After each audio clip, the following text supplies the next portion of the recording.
নিত্যপণ্যের দাম সহনীয় রাখা, আইন শৃঙ্খলা পরিস্থিতির উন্নতি ঘটানো, নির্বাচনের রোডম্যাপ ঘোষণা এবং ফ্যাসিবাদীদের নানা ষড়যন্ত্র মোকাবেলার দাবিতে সারা দেশে সমাবেশের ঘোষণা দিয়েছে বিএনপি। আগামী 12 থেকে 25 ফেব্রুয়ারির মধ্যে 8 দিনে 64 জেলায় এই কর্মসূচি পালন করা হবে বলে এক সংবাদ বিজ্ঞপ্তিতে জানানো হয়েছে। সোমবার দলের জ্যেষ্ঠ যুগ্ম মহাসচিব রুহুল কবির রিজভী স্বাক্ষরিত ওই বিজ্ঞপ্তিতে কোথায় কবে সমাবেশ এবং কেন্দ্রীয় নেতাদের কে কোথায় বক্তব্য দেবেন তা জানানো হয়েছে। 12 ফেব্রুয়ারি লালমনিরহাটে বক্তৃতা করবেন স্থায়ী কমিটির সদস্য গয়েশ্বরচন্দ্র রায়। সিরাজগঞ্জে নজরুল ইসলাম খান, ফেনীতে সালাউদ্দিন আহমদ, খুলনায় হাফিজউদ্দিন আহমেদ, ব্রাহ্মণবাড়িয়ায় ভাইস চেয়ারম্যান বরকতুল্লাহ বুলু, রাজবাড়ীতে আসাদুজ্জামান রিপন, পটুয়াখালীতে চেয়ারপারসনের উপদেষ্টা পরিষদের সদস্য সৈয়দ মোয়াজ্জেম হোসেন আলাল, সুনামগঞ্জে উপদেষ্টা পরিষদের সদস্য আরিফুল হক চৌধুরী এবং জামালপুরে থাকবেন যুগ্ম মহাসচিব হাবিবুন নবী খান সোহেল।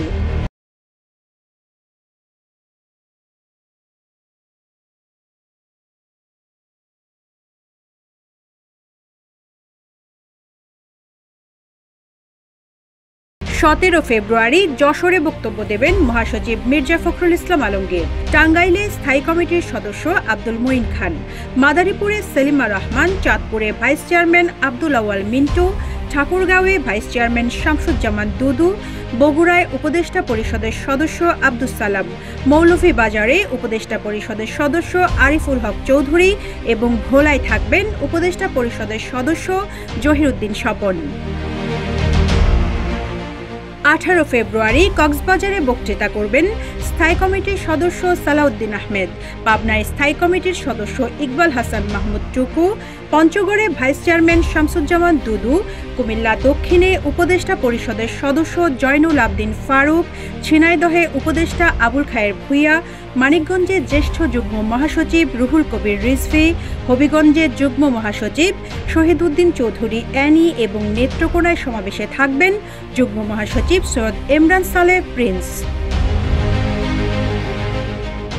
19 ফেব্রুয়ারি নোয়াখালীতে বক্তব্য দেবেন স্থায়ী কমিটির সদস্য আমির খসরু মাহমুদ চৌধুরী, সিলেটে উপদেষ্টা পরিষদের সদস্য সৈয়দ মোয়াজ্জেম হোসেন আলাল, কিশোরগঞ্জে উপদেষ্টা পরিষদের সদস্য ফজলুর রহমান, কুষ্টিয়ায় উপদেষ্টা পরিষদের সদস্য মিজানুর রহমান মিনু, শরীয়তপুরে উপদেষ্টা পরিষদের সদস্য ফরহাদ হালিম ডোনার, পিরোজপুরে উপদেষ্টা পরিষদের সদস্য মুজিবুর রহমান সরওয়ার এবং রাজশাহীর সমাবেশে থাকবেন দলের জ্যেষ্ঠ যুগ্ম মহাসচিব রুহুল কবির রিজভী। 20 ফেব্রুয়ারি ঢাকায় সমাবেশ করবেন মহাসচিব মির্জা ফখরুল ইসলাম আলমগীর।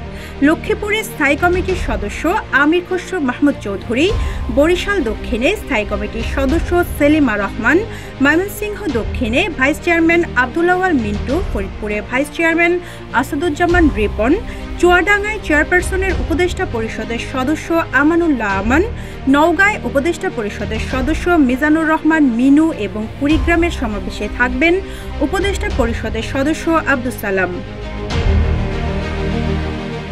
22 ফেব্রুয়ারি ঝালকাঠিতে সমাবেশ করবেন উপদেষ্টা পরিষদের সদস্য জয়নাল আবেদিন।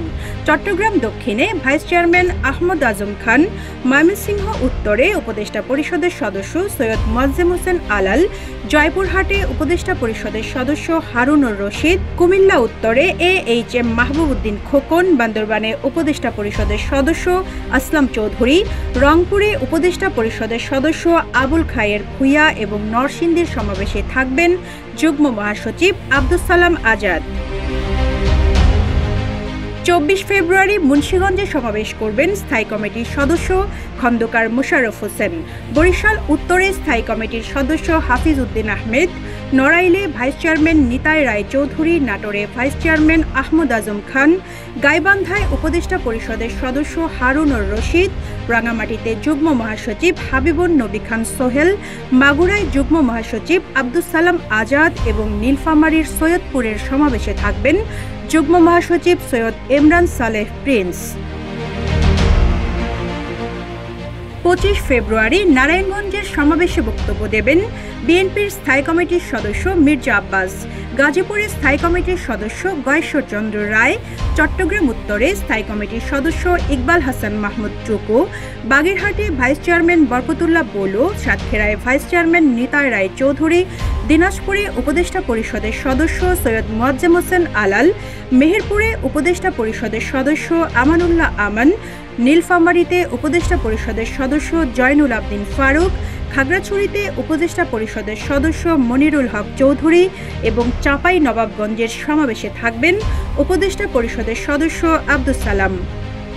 Rizwana Rinti, news desk, Ittefaq.